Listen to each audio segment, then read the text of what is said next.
Fill in the boxes to complete the equations. Alright, so I've already written out all of our rules here to help us out. This first example, we're going to be using our second rule, the square of a difference.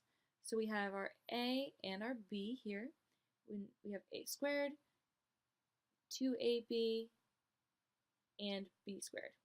So our a is 3x, so a squared would be 9x squared. Our b is 5y, so our b squared is going to be 25y squared.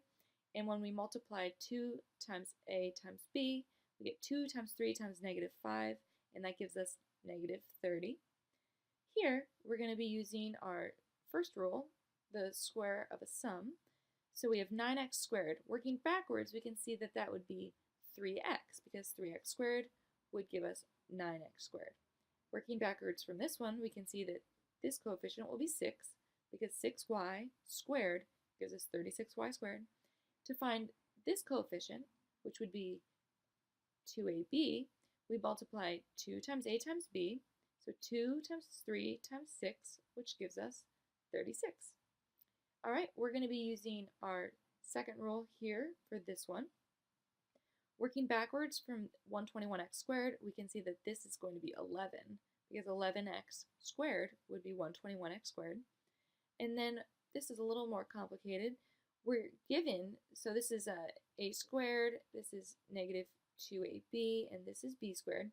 We know that -2 times something times 11 is going to give us -66.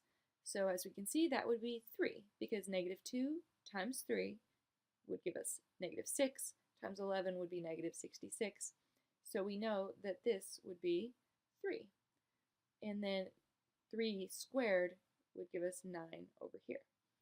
Now the last one, we're going to use our third rule, and we have a minus b and then a plus b. So since this is b, 9y, it's also going to be 9y over here.